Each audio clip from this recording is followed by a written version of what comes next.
The sound of rain fills your ears.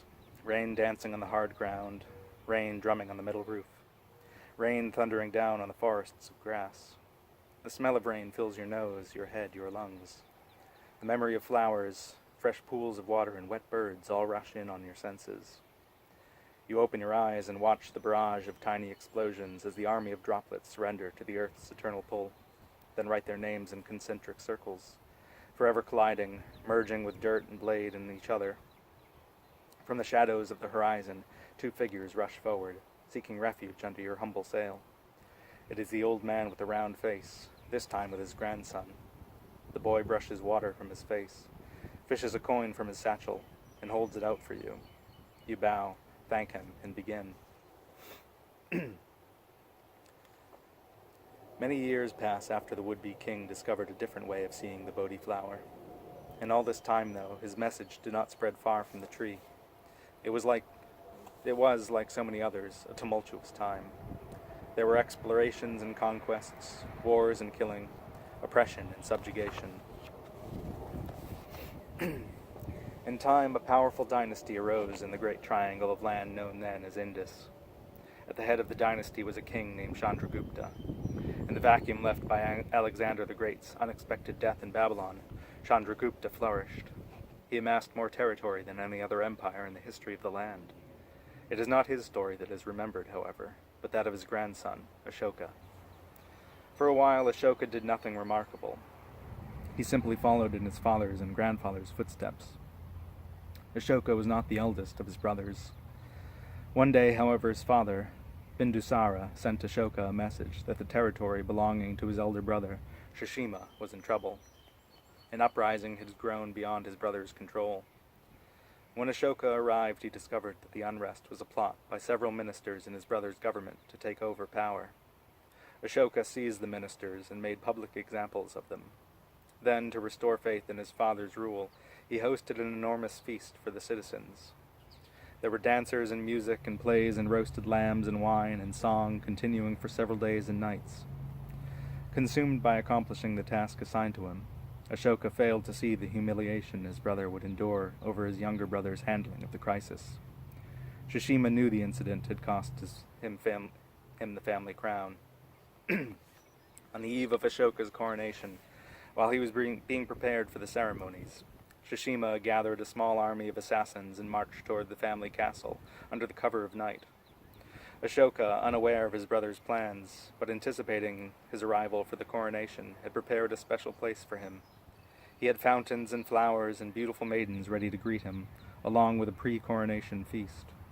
Ashoka planned to name Shishima as his first minister and closest advisor, to give him a place in the castle, and put him in charge of a larger territory. But these plans would never come to fruition, as Shishima could not see through his own jealousy and hatred.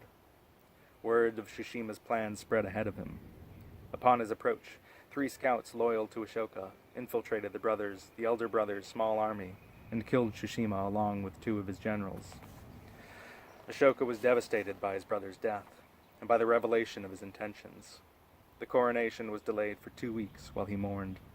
After that, Ashoka put aside his heart in all matters of his empire and set his sights on the final piece of Indus, the kingdom of Kalinga. Ashoka set out for Kalinga, but at night he began to have troubling visions of lions with unusual gifts and strength. He would awake, not knowing whether he had dreamt them or not. In the darkness he would hear their deep, thunderous calls. He could not separate the dreams from reality. Soon the dreams became more intense. He prowled with the lions on their nocturnal journeys, accompanied them on their hunts, saw their ferocious power. He awoke, sweating and trembling from one dream in which he became their prey. Then one night, out past the evening fire at his encampment, Ashoka caught the flash of huge eyes, the swish of a long tail. He rose to meet the sight, but found nothing there. The next morning, after another night of restless sleep, he arose before dawn and found a trail of blood leading from his tent to a slaughtered lamb. He recognized the musky scent of a male lion. The slaughtered lamb inside their camp caused a stir with his troops. So Ashoka sent out 2 of his best hunters with words to return with their skins of any lions within a day's range. And he set his mind back upon Kalinga, but his hunters came back empty-handed. The citizenry of Kalinga was armed and ready for Ashoka's arrival. They fought with courage and tenacity, and the battle lasted for many days. But they were finally outnumbered, and Ashoka's legions prevailed. Ashoka rode through the fields of battle and into the streets of Kalinga to survey his new territories, the flag of victory raised high above his head. But his heart did not feel victorious. He had now achieved his ultimate dream. He expanded his territory to the farthest reaches he could imagine, but his victory seemed a hollow one. He rode between the dead bodies strewn wherever he could see. He saw rivers of blood stain the soil and waters of his lands. For the first time in his adult life he knew shame. He knew his greed had caused unspeakable pain. How could the children who remained in this land ever look upon him as a great leader?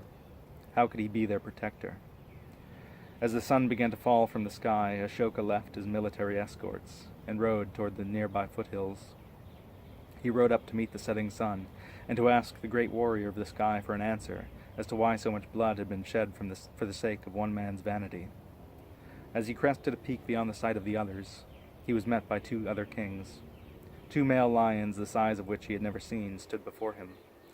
Their massive chests pressed forward, their manes flowing in the invisible river of wind. But it was their eyes he would remember, eyes that shone with the light of a million candles. Ashoka and his troops stayed on in Kalinga for months, rebuilding what they had destroyed, giving assistance to its citizens, and assigning some of his finest leaders to restructure the government and to build upon its prosperity. Eventually, Ashoka returned to his home. He shut himself away for several months, fasting, studying Buddhist texts, and summoning its teachers.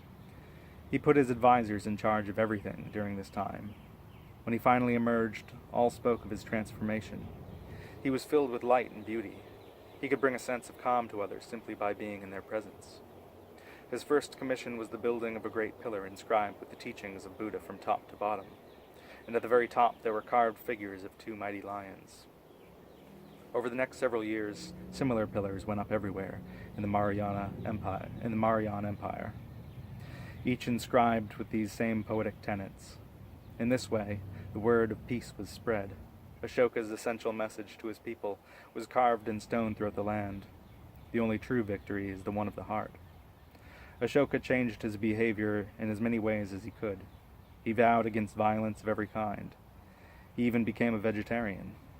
He set out on a series of missions to remote areas of the empire, not as a conqueror this time, but to develop numerous social programs to help those regions thrive. Everywhere he spoke to the people of his new designs and erected inscribed pillars as eternal messages of compassion and wisdom. But Ashoka did not make the mistake of turning Buddhism into a national religion. Instead, he enacted a policy of widespread religious tolerance, and he did not become a monk, but remained the ruler and leader of his people and land, perhaps the first and only philosopher king. More than any other leader in history, Ashoka was able to integrate his spiritual beliefs into his daily life. The king and the land were one, and so the land and the people under Ashoka knew the greatest peace and prosperity they have ever known. Centuries later, many of his pillars stand as symbols of the unity of the age.